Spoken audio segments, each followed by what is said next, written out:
Hola Dani, buenas noches. ¿Cómo va? ¿Todo tranquilo? Guido Francavila te saluda de Lobos. ¿Cómo le va? Buenas noches. Bien, todo muy bien, por suerte.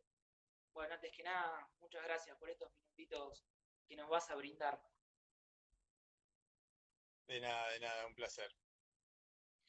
Bueno, Dani, recién les contaba a los chicos que por ahí no son del ambiente del tenis, que rompiste con el maleficio de haber ganado la Copa Davis que tanto se te venía negando a Argentina en toda su historia.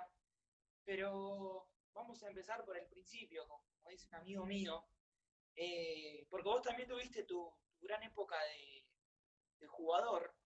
Contanos cuándo se te da por empezar a jugar al tenis y en qué circunstancias.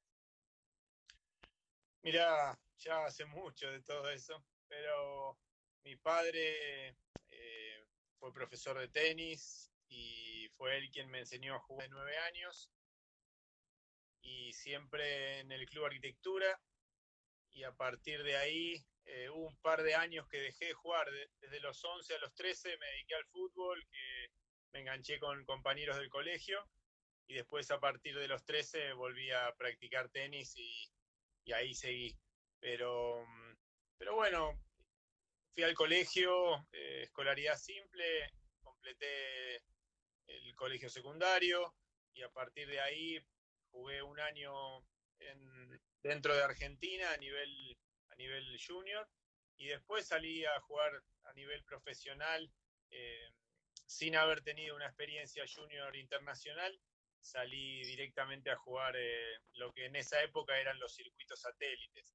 Así que de a poco, con bastantes limitaciones económicas, busqué transitar tenis, el camino del tenista profesional y bueno, me fui abriendo camino, después pasé al nivel challenger y en líneas generales siempre me mantuve en ese nivel con también la posibilidad de jugar los Grand Slam y algunos ATP, pero no tenía ranking, nunca tuve ranking como para entrar todo el año en el circuito mayor.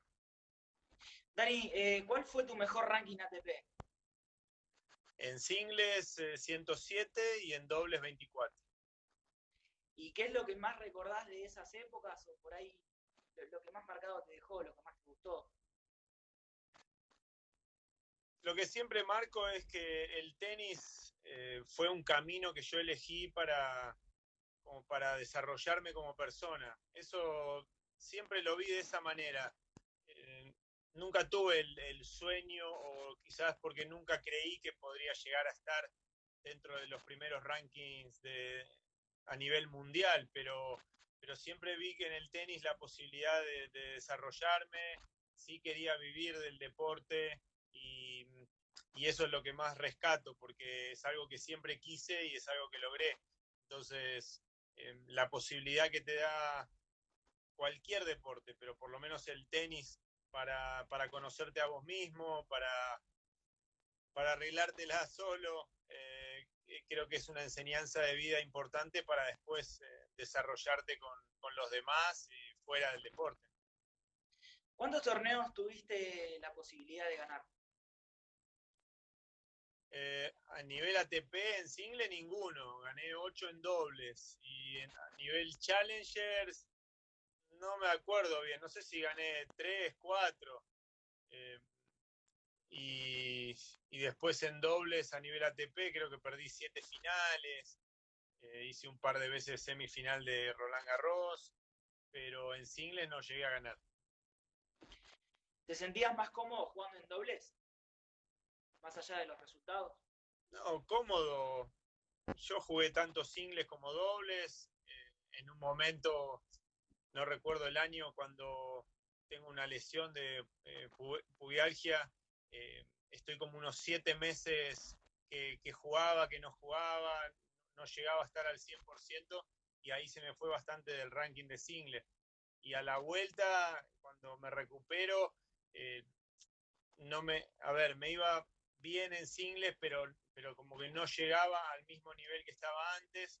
Y en ese mismo momento empecé a ganar un par de challengers en dobles y, y en el 97 recuerdo que con Lucas Arnold fuimos a Roland Garros, estando yo más o menos 100 de ranking de dobles, y bueno, hicimos semifinales. Entonces a partir de ahí quedé más o menos dentro de los 50, y ahí tomé la decisión de seguir en el circuito mayor, aunque sea jugando doble.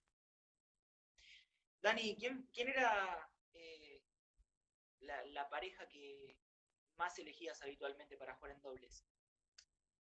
Tuve muchas, mirá, yo gané 8 ATP y los 8 fueron con compañeros diferentes. Con quien mejor jugué fue con Lucas Arnold y con Jaime Onsins. Con Jaime Onsins en el 2000 hicimos semifinales de Roland Garros, ganamos Stuttgart, que era un torneo más grande de lo que es hoy por hoy. Era como un Master 1000 de hoy. Y después hicimos semifinales de Roland Garros, y él a partir de la segunda mitad del año jugó con Guga Kurt en algunos torneos, pero igual clasificamos para el máster, así que lo jugué con él también. Pero te diría que ellos dos fueron mis mejores compañeros. ¿Crees que Lucas Arnold ha sido el mejor doblista de Argentina durante la historia? Porque yo, si no es el mejor, creo que lo veo ahí en los 3 primeros puestos. Sí, quien fue un poco el pionero de los que se dedicó al doble únicamente fue Luis Lobo. Luis llegó a estar 12 en el ranking, y fue el primero que se largó en esa experiencia de los argentinos a dedicarse únicamente al doble. Después fuimos varios quienes lo seguimos, eh, pero sí, tanto Luis como Lucas, como Pablo Albano, después, bueno, Javier Frana también, Seba Prieto, hubo varios jugadores en esa época que nos dedicamos al dobles, y nos fue más o menos bien. Dani, ¿qué sueño tenías mientras te ibas desarrollando en la etapa de los Futures, los Challengers? ¿Qué sueño tenías como jugador en el tenis?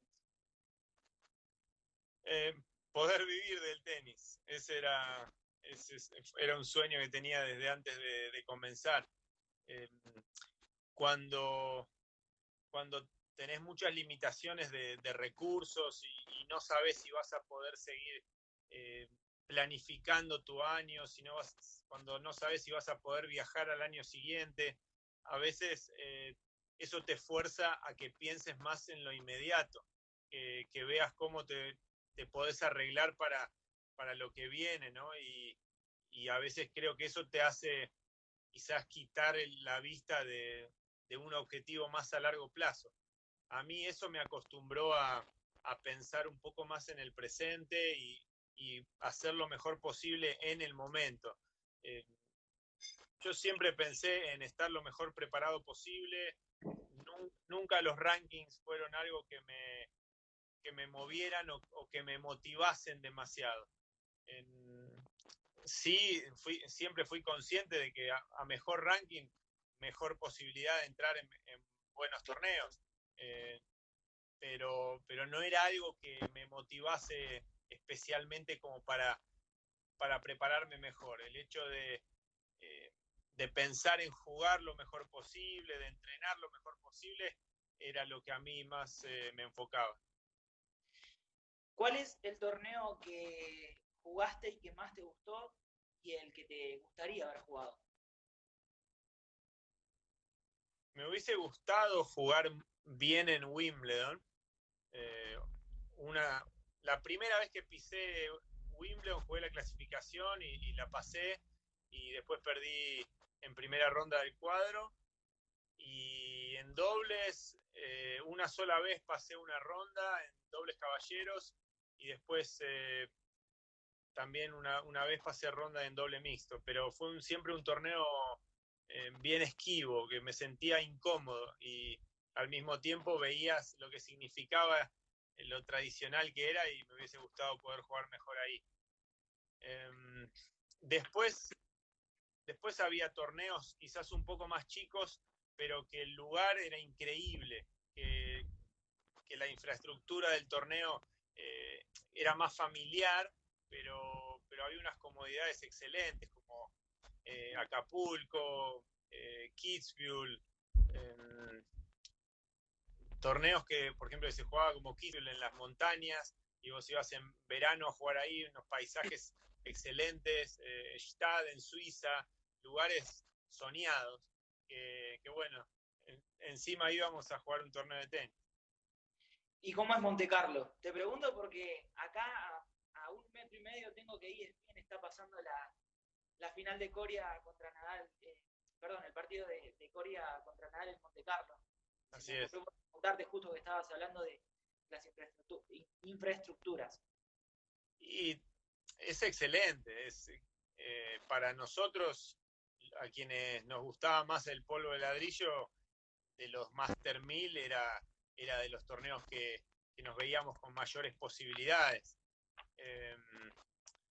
Tuve buen desempeño ahí, hicimos semifinales en dobles, no recuerdo si tuvimos match point para pasar a la final, pero un torneazo, pero no me identifico tanto con el lugar, porque es como demasiado lujo.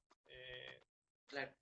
Es todo demasiado ostentoso, por decirlo de alguna manera, y sí, es un lindo lugar para estar una semana, pero no me atraería vivir ahí, no sé, me parece que poco espacio, demasiado lujo y no me siento identificado.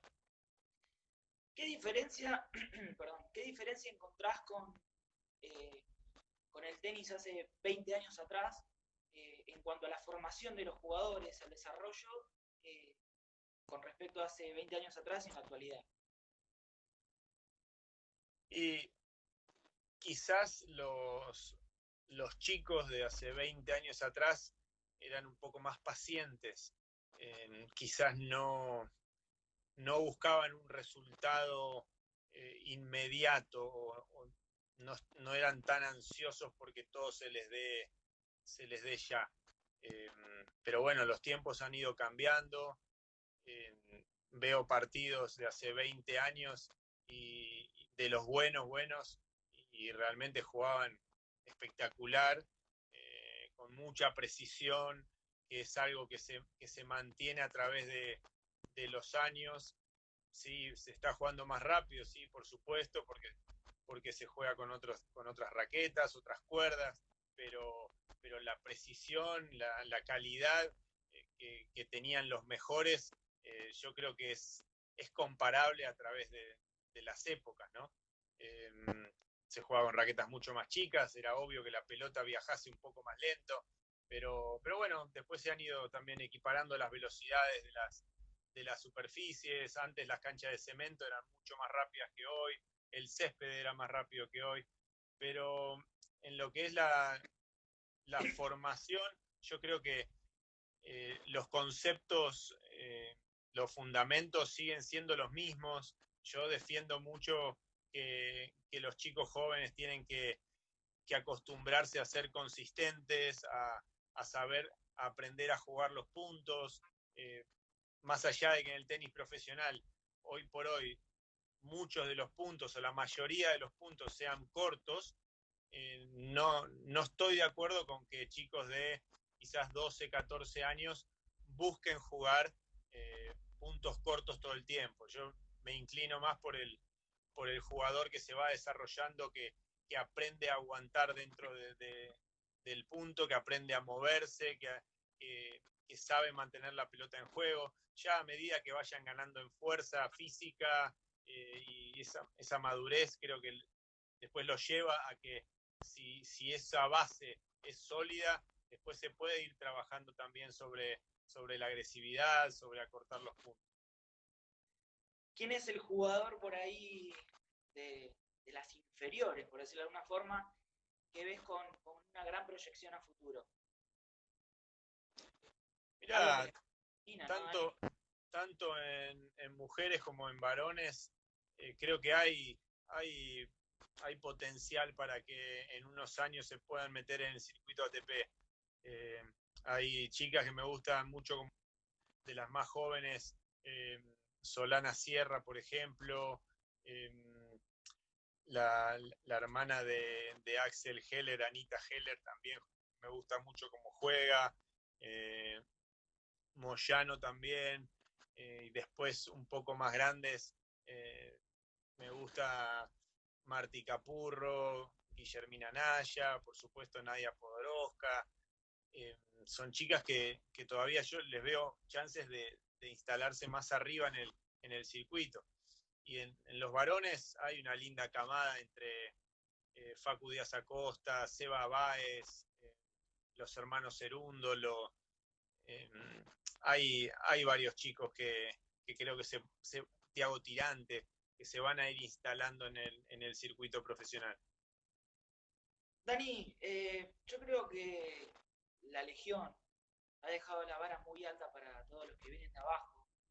Pero ¿por qué crees que Argentina hace tiempo que le está costando sacar tan buenos jugadores? Saquemos al Peque Schwarman, a Del Potro, a Leo Mayer de todo esto, ¿no? Mirá, no solo el tenis, sino que el básquet, el vóley, eh, se han beneficiado mucho de la etapa del 1-1. En esa época, no es casualidad que en esa época hayan salido todas legiones o etapas doradas de distintos deportes. Fue mucho más sencillo llevar a la práctica distintos programas, distintas planificaciones, y después las situaciones económicas siempre han sido muy fluctuantes y siempre tirando más para mal que para bien. Entonces, cuando se hace difícil y costoso viajar, cuando hay menos torneos en la región y demás, el desarrollo, la evolución de un jugador es más complicada. Entonces, esa famosa legión creo que se benefició mucho de aquellos programas que se pudieron llevar adelante por el 1-1. Bueno, como todos sabemos, basándonos en el caso de Juan Martín del Potro, es un jugador que se desarrolla mucho mejor en superficies rápidas, ha ganado el US Open, a diferencia de la mayoría de los argentinos, ¿no? ¿Por qué crees que a los jugadores de nuestro país siempre se los crió, por decirlo de alguna forma, en canchas de polvo de ladrillo y no tanto en superficies rápidas? Mirá, tenemos varios ejemplos bueno, a David Nalbandián también prefería jugar en canchas de cemento a canchas de polvo, pero la respuesta es simple. Si vos mirás, si vos recorres los clubes del país, el 98% de las canchas son de polvo. Entonces, no te queda otra que desarrollar al jugador en esta superficie. De cualquier manera, es la superficie ideal para desarrollar a un chico, porque, porque aprende a deslizarse, necesita fuerza de piernas para moverse, necesita buenos apoyos, y creo que es buenísimo. Sí es verdad que nos faltan canchas de cemento, es decir, el porcentaje es mínimo. Entonces, eh, creo que para que un jugador sea más completo y para que entienda distintos tipos de jugada, los tiene que poner en práctica, y sería ideal tener más torneos en canchas de cemento, pero si no tenés las canchas, realmente es un recurso muy limitado y podés organizar algunas categorías de alguna fecha de torneo en esos pocos clubes que las tienen, pero bueno, es nuestro ADN, es nuestra cultura, y es por eso que también han salido tantos buenos jugadores. ¿Quién fue el primer jugador que tocó como coach, como entrenador, y a quiénes estás entrenando actualmente? El primer jugador con el que trabajé fue Juan Pablo Guzmán, de Buenos Aires. Con Juanpi empezamos entrenando y después se armó un grupo con otros chicos, Nacho Irigoyen, Diego Veronelli, Gustavo Marcacho, Fede Brown. Se hizo un grupo bastante grande, y iba con algunos de ellos a algunos torneos. Tampoco a ellos les resultaba demasiado sencillo llevarme. Y yo cuando empiezo a entrenarlo a Juanpi todavía tenía ranking de dobles, entonces iba mezclando un poco los torneos que yo jugaba con las semanas que los podía ayudar a ellos. Eh, pero, pero sí, Juanpi fue el primer jugador que entrené, que hoy está entrenándola a Nadia Podorov. ¿Y qué más me habías preguntado? Y te preguntaba, actualmente a quién estás entrenando, o a quiénes. No, actualmente estoy comentando tenis en ESPN y estoy ayudando a un par de juniors, a Fede Giovanolo y a Mate del Pino, capacitando, ayudando a algunos profes de la Academia del TAC, donde trabaja Alejandra Telechea, pero no estoy con alguien en particular, con ningún jugador profesional.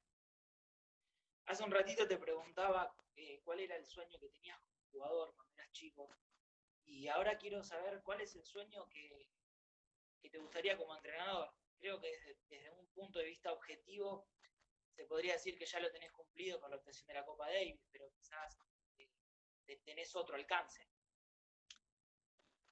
Mira, cuando empecé a entrenarlo a Juanpi y a los otros chicos, no, como que fue una transición, porque yo ya venía queriendo dejar de jugar. Y repito, no me puse a trabajar como entrenador apuntando a tal cosa, digamos. Me concentré en el trabajo con ellos, me sentí mucho más útil que estar jugando dobles, y bueno, ahí ya dejé de jugar, seguí con ellos, después entrené a otros jugadores, pero nunca fui de decir, bueno, yo como entrenador quiero ser no sé, el mejor entrenador de Argentina o el mejor entrenador del mundo, o quiero entrenar al número 1 del mundo. Nunca tuve esa manera de pensar.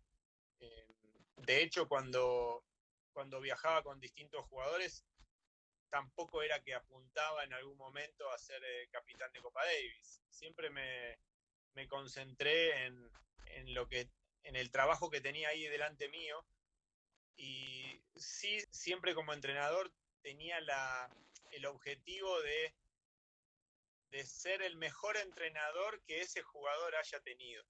Eso es algo que siempre intenté. Dani, se complicaba por ahí, está bien que a vos no te tocó esta época, pero se complicaba por ahí tener en el equipo de Copa Davis, si bien por ahí no compartieron mucho la misma época, tener en el equipo tanto a David Nalbandián como a Delpo, por las personalidades fuertes que tienen cada uno, ¿o crees que se puede compartir un plantel? Mirá, a mí no me tocó compartir tan de cerca esa época. Sí, yo lo entrenaba a José Acasuso cuando él debutó en la serie contra Suecia en Roca, y ahí estaba David también en el equipo, estaba Caleri. Eh, yo te puedo hablar de lo que a mí me tocó cuando en un momento lo ayudé a Gustavo Luza cuando él era el capitán. Yo estaba como asistente y después en mi periodo como capitán. Yo creo que la mayoría de los jugadores tienen personalidades muy fuertes, pero creo que se puede congeniar, por supuesto. Creo que ha habido cantidad de equipos a nivel mundial lleno de estrellas, como se dice, y sin embargo han sabido convivir y han sabido alinearse para ponerse todos detrás de un mismo objetivo. Sí, sí, por supuesto que se puede hacer. ¿Crees que en 2008, cuando se pierde la final de Copa Davis contra España en Mar del Plata, crees que estuvo bien ese cambio de superficie y jugar en una superficie rápida, sobre todo por el nivel que Nadal venía teniendo? Bueno, se buscó no jugar en polvo de ladrillo justamente porque del otro lado estaba Nadal. Entonces se veía como un poco inganable Nadal en polvo, entonces se buscó cambiar a otra superficie donde nuestros jugadores tuviesen un mejor desempeño o por lo menos para disminuir un poco lo cercano a imbatible que se sentía Nadal. Por eso creo que la decisión de jugar en cemento estuvo bien. Después, bueno, pasaron un montón de otras cosas, Nadal no vino y demás, pero yo creo que el haber elegido esa superficie estaba bien. Sí sé que durante la semana como que la pintaron un par de veces, la quisieron poner más lenta, más rápida, bueno, no sé. Yo no estuve ahí también, fui de espectador nada más. Y me acerqué una sola vez al vestuario a saludar, antes de, no sé si no fue antes del dobles, y después no compartí más nada. Así que todo lo que se ha vivido, yo lo viví de afuera como vos y como mucha gente. ¿Pensás que por ahí fue mucha responsabilidad para Juan Martín, siendo que recién estaba en sus comienzos? Viéndolo de afuera, a ver, jerarquía tenía porque había clasificado para jugar el máster, y lo que creo que tal vez no logró Juan Martín fue acostumbrarse, adaptarse de la mejor manera para estar con la mayor energía posible a partir del viernes. Si eso dependió de él o dependió del capitán o del resto del equipo, bueno, ahí ya entramos en todo lo que se ha hablado durante mucho tiempo.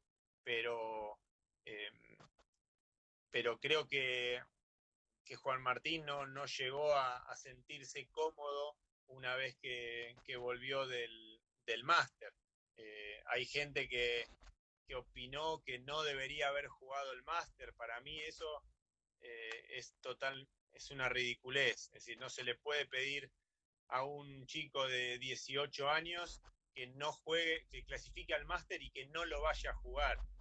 Si eso fue un pedido real que le hicieron a Juan Martín, eso fue un error garrafal, porque lo que había que hacer en ese momento era alentarlo, desearle la mejor de las suertes, estar en contacto con él, y que una vez que volviera al país, darle todas las facilidades para que se acostumbre lo mejor posible a la superficie y que esté lo más descansado que pudiese. Ahora, quien pretendía que él no jugase el máster, creo que se equivocó grosso. Dani, te quiero poner o contextualizarte un poquito más atrás en el tiempo, porque hay un partido que yo la verdad que yo creo que el partido de Del Bonis en el punto decisivo contra Karlovic en 2016 lo tengo tan presente como la final de Roland Garros 2004. Y preguntarte desde tu punto de vista, ¿vos pensás que esa final la pierde Coria, la gana Gaudio o que hubo cosas o que hubo las dos cosas para que Gaudio termine siendo campeón? Y cuando se da un partido tan dramático, tiene que haber un poco de las dos, porque Coria le cuesta un poco manejar esa responsabilidad, va ganando, pero se empieza a acalambrar, o por lo menos empieza a sentir mucha tensión debido a la responsabilidad. Gaudio, que tampoco se podía soltar. Cuando Gaudio percibe esa tensión de Coria, se anima un poco más, y bueno, ahí se empieza a enredar el partido, y Coria, al percibir que Gaudio se empieza a expresar y empieza a jugar lo bien que él puede jugar, creo que le aumentan los nervios. Entonces ahí se enrieda todo el partido, y se desarrolla el drama que todos vimos. Lo podría haber ganado mismo así Coria, por supuesto, pero bueno, ya Gaudio, una vez que se suelta, es el que está disfrutando el partido. Coria siempre lo intentó llevar adelante desde el lado del favorito, del claro favorito, y vio que se le complicó la situación, y siempre fue como mucho más angustiante para él que para Gastón. Vos sabés que yo tengo una postura que por ahí muchos de mis amigos me la critican, pero yo sostuve siempre que Gastón Gaudio para mí, y fíjate el grado de locura que tiene, que desde mi punto de vista, el quiebre en el partido se da cuando la gente empieza a hacer la ola. Gaudio empieza a aplaudir, como vos decís, empieza a soltar, empieza a jugar más con la gente, y eso sacó del partido a Coria, que también tuvo 2 match points en el quinto set, no, se le fue por muy poquito, creo que se le fueron anchas las dos, no lo recuerdo, y Gaudio termina ese partido con el mejor arma que tenía él, que en su momento fue el revés y era el mejor del mundo. Sí, ese momento es un punto de partida para Gastón, porque logra como soltarse un poco, perder el miedo que venía sintiendo hasta ese momento, ¿no? Entonces, él mismo, la gente como haciendo toda esa ola, le arranca una energía, una sonrisa a Gastón, y a partir de ahí es como que él se libera un poco. Obviamente que con eso solo no vas a ganar un partido, pero sí es verdad que a partir de ese momento él se empieza a relajar un poco y empieza a jugar como él sabía. Entonces, no creo tanto que esa ola lo haya distraído a Coria, sino que lo aflojó a Gastón y le permitió empezar a jugar como lo había hecho a lo largo de todo el torneo. ¿Y por qué crees que Audio luego bajó el nivel tan rápido y por ahí le costaba tanto controlar la cabeza? Bueno, se vio reflejado en los siguientes torneos y en los siguientes años, que lo obliga un poco a retirarse joven. Pero Gaudio, al año siguiente de ganar Roland Garros, ¿clasifica al Máster o es ese mismo año? No, creo que fue ese año. Creo que fue ese mismo año. Ahora, la verdad que me mataste con la pregunta, Sí, porque no no, recuerdo la memoria. no me acuerdo, pero Gastón en los torneos de polvo de ladrillo era una fija que le iba a ir bien. Si no ganaba, llegaba a la final, parecía algo decretado en un momento, ¿no? Obviamente que el título de Roland Garros fue su pico. Yo lo que creo es que, a ver, a Gastón se lo recuerda mucho por todas sus expresiones dentro de la cancha, ¿no? De esas quejas. Y yo creo que en algún momento esas quejas empezaron a ser parte de su personaje, de su personalidad. Como que al principio fueron espontáneas y después la gente se las festejó tanto que me pareció que las empezó a incluir en su repertorio, por decirlo de alguna manera. Y eso creo que no le hizo bien. No le hizo bien porque lo ideal para él hubiese sido ir deshaciéndose de ese tipo de reacciones e ir evolucionando en ese sentido. Y creo que sucedió lo contrario, como que la gente lo iba a ver jugar esperando que tuviera alguna de estas salidas. Y eso creo que lo contagió un poco y no le hizo bien.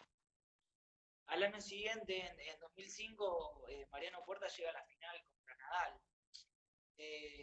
¿Vos creés que por ahí el crecimiento de Mariano se vio condicionado por el tema de los dopings y después fue por eso que no pudo volver a alcanzar el nivel y recuperarse psicológicamente? Y es un tema muy serio, digamos. Mariano Puerta siempre que lograba una buena preparación, un buen estado físico, era un jugadorazo. Un jugador dentro de la cancha de los más humildes que vi, muy, muy enfocado, muy perfil bajo y de afuera de la cancha no era tan así. Pero adentro era muy, muy, muy enfocado todo el tiempo. Me gustaba muchísimo cómo jugaba. El año que hace final, de hecho, le gana en octavo de final a José Acasuso, que yo lo entrenaba ahí. Y recuerdo que José aguantó un rato ese partido y ya después como que se cayó porque veía en Puerta un jugador demasiado sólido, demasiado consistente. Ahora, después todos esos problemas con el doping, yo creo que depende de la persona, también le pega muy fuerte la suspensión que tenés que pasar, toda la sanción, no solo de tiempo, sino económica. Bueno, creo que te trastoca mucho todo, ¿no? Es difícil seguir con la misma tranquilidad o con el mismo foco. Creo que 2004 y 2005 fueron 2 años de grandes logros para el tenis argentino en lo individual, porque Mariano pierde la final contra Nadal y unos meses más tarde, en un contexto impensado, David Nalbandián se clasifica al máster por la baja de uno de los 8 jugadores, no me acuerdo quién fue. Él lo cuenta en una entrevista siempre, que estaba pescando por irse a pescar, lo llaman para entrar al máster y termina saliendo campeón, venciendo nada más y nada menos que en la final a Federer, ¿no? Sí, recuerdo bien esa situación porque cuando Nalbandián decide ir cuando acepta, ¿no? El hecho de participar, lo llama a su kinesiólogo, a Diego Rodríguez en ese momento, y le pide que lo acompañe. Y bueno, el jugador ya estaba de vacaciones y el kinesiólogo también estaba de vacaciones. Había viajado todo el año o muchas semanas con David, y recuerdo que me llamó para consultarme a ver qué me parecía, si tenía que ir, si tenía que acompañarlo a David o no. Y en ese momento yo le manifesté que hay muchísimos, la gran mayoría de los entrenadores, kinesiólogos, preparadores físicos que viajan toda una vida al lado de un jugador y nunca llegan a tener la posibilidad de ir a un máster. Entonces que me parecía que sí, que tenía que ir y que le diera para adelante. Bueno, después sucedió lo que sucedió, ¿no? Un triunfo espectacular por parte de David, pero son esas cosas que bueno, se dan, sobre todo en un jugador tan talentoso como lo era Nalbandián. Dani, el último ratito de la charla, bueno, claramente vamos a buscar Copa Davis 2016, pero yo quiero preguntarte si Roger Federer para vos ha sido el mejor jugador de la historia o has visto otros tenistas con mejores capacidades técnicas, teniendo en cuenta las épocas distintas, ¿no? Sí, mejor técnicamente que Federer, no, creo que no. Pero lo que te decía al principio, veo por lo menos los highlights, los mejores momentos de partidos entre Agassi y Sampras, o entre Becker, Edberg, y es notable la precisión que tenían también, lo bien que jugaban, y vos decís, bueno, es mejor, cada uno fue mejor en su momento, pero técnicamente superior a Federer, creo que no hay nadie. Es decir, la gracia de movimiento que tiene Federer, los desplazamientos tan naturales, la técnica tan limpia, creo que en ese sentido se puede decir que es el más vistoso de todos los tiempos. Ahora, todavía él también lo respalda con cantidad de Grand Slam, y si terminará siendo o no quien más Grand Slam gana, para mí da lo mismo. Obviamente entre ellos, que ya han ganado todos, entre Nadal, Djokovic y Federer, hay una lucha encarnizada para ver quién termina con más Grand Slam, ¿no? Y bueno, es entendible porque a más no pueden apuntar, pero no hubo tantos mejores de todos los tiempos durante distintas épocas que no me detengo a pensar eso. Busco disfrutar en esta generación, tener a los posibles mejores 3 de todos los tiempos. Es una locura. ¿Y qué crees que los diferencia a Djokovic, Nadal y Federer sobre el resto? La cantidad de Grand Slam que tienen. Pero ha habido excelentes jugadores que creo que no tenían nada que envidiarles, como también Bjorn Borg, John McEnroe, Jimmy Connors, Guillermo Vilas, Guga Kurten, también ganó 3 veces Roland Garros, es decir, ganó el Master, no sé. Pasa que después, claro, hay que ir a la cantidad de títulos que ganó cada uno y que estos 3 convivan en la misma época y que entre ellos sean quienes más Grand Slam hayan ganado, es inexplicablemente bueno, ¿no? Bueno, vamos a entrar en la Copa Davis de 2016. Una copa que de principio a fin Argentina la tuvo que jugar siempre de visitante, que empiezan los octavos de final contra Polonia. No estaba Del Potro en una superficie rápida y por ahí el héroe tenía que ser Leo Mayer, o todas las miradas estaban puestas sobre él. Y fue un 3-1 contundente que deposita a Argentina en los cuartos. Sí, no estaba Del Potro ni Mónaco para nosotros y no estuvo Janovic para ellos. En la cancha que pusieron para jugar creo que hubiese sido imposible devolverle un saque.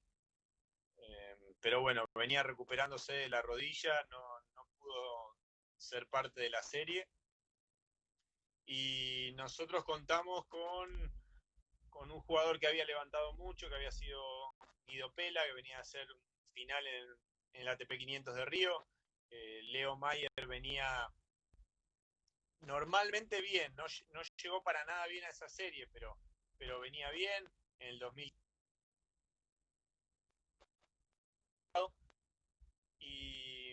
y después acompañamos con Charlie Berlot, que venía de 3 meses de inactividad, pero para el doble pensamos que iba a estar bien, y con Renzo Olivo, que venía ganando varios partidos en ese exceso de temporada y que también había tenido una buena experiencia de formación en canchas muy rápidas.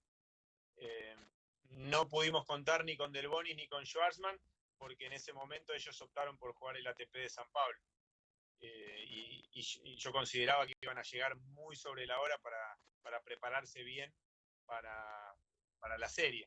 Entonces, bueno, fuimos con ese equipo y creo que sí, los jugadores se la bancaron muy, pero muy bien, una cancha fuera de los límites permitidos y bueno, gran mérito de los jugadores de bajar la cabeza y adaptarse lo mejor posible. Dani, quiero hacerte 2 preguntitas que se me pasaron por alto. La primera es, no tiene nada que ver una cosa con la otra. La primera es sobre el tema que estábamos hablando anteriormente. ¿Cómo se prepara a un jugador para jugar contra Nadal, Federer o Djokovic? O cómo se vive un partido de ellos. Y la segunda es cómo te eligen capitán de la Davis. Pero bueno, vamos por lo primero. Sí. Y más allá de que son partidos en los cuales normalmente deberías tener pocas probabilidades, yo creo que respetar lo que tu jugador tenga, respetar las fortalezas que tenga es fundamental. Porque son las armas que tiene, sumado a la falta de responsabilidad, a la posibilidad de enfrentar a alguno de estos grandes jugadores, pero es no salirse de lo propio. Después, a partir de lo que tenga tu jugador, ver por dónde podés dañar un poco a estos cracks. Y el tema es que una vez, si estás en lo cierto y si el jugador lo pone en práctica de manera correcta,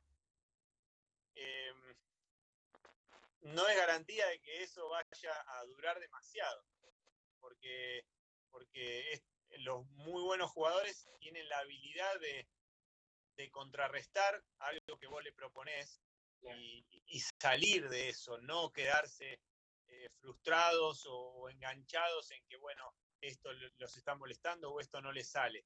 Como que tienen distintas herramientas que hacen que te cambien un poco el escenario, que no te sigan planteando el partido de igual manera si no le está dando resultados, ¿no? Entonces, pero bueno, por algo es tan difícil ganarles. Hay muy buenos jugadores hoy por hoy y en los Grand Slam todavía no han podido desbancarlos, pero creo que agarrarse de lo propio y hacerlo lo mejor posible, no forzar demasiado, porque al final vas a terminar desdibujándote y vas a desordenarte y te vas a perder en el partido. Bueno, lo segundo era, ¿cómo llegás vos a la capitanía del equipo argentino de Copa Davis? ¿Cómo te eligen? Primero me eligen para trabajar como director nacional de desarrollo en el 2014.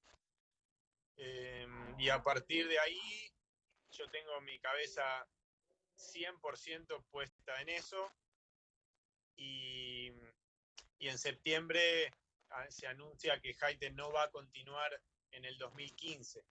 Entonces empiezan a barajar algunos nombres, dentro de los cuales estaba el mío, porque históricamente algunos directores de desarrollo han sido capitanes de Copa Davis. Entonces se empieza a barajar mi nombre también. De hecho, Romani, el director ejecutivo de la asociación en ese momento, me pide que yo sea el subcapitán, el asistente de Gastón Gaudio, y que él lo quería poner como capitán. Y yo ya había sido asistente de capitán de Lusa algunos años atrás, y le dije que no, que le agradecía mucho, que yo iba a colaborar en todo lo que quisiera, pero si yo iba a ser capitán, era capitán, y si no, no pasaba nada, pero que asistente no iba a ser. Y bueno, fue un poco así como se siguió dando, yo seguí trabajando en lo mío, y después hubo otros dos dirigentes que propusieron mi nombre, que fueron Diego Gutiérrez y Palito Fidalgo. Y bueno, creo que hubo ahí algún tire y afloje dentro de la comisión de la asociación y me terminaron nombrando a mí. Dani, vamos a volver a empezar el vivo porque nos quedan 5 o 6 minutitos para que no se nos corte y seguir con esta linda charla, porque aún nos quedan un par de preguntitas por hacerte y bueno, que nos cuentes cómo fue de los cuartos de final hasta que levantan la ensaladera en Croacia. Ya volvemos, ¿te parece? Dale.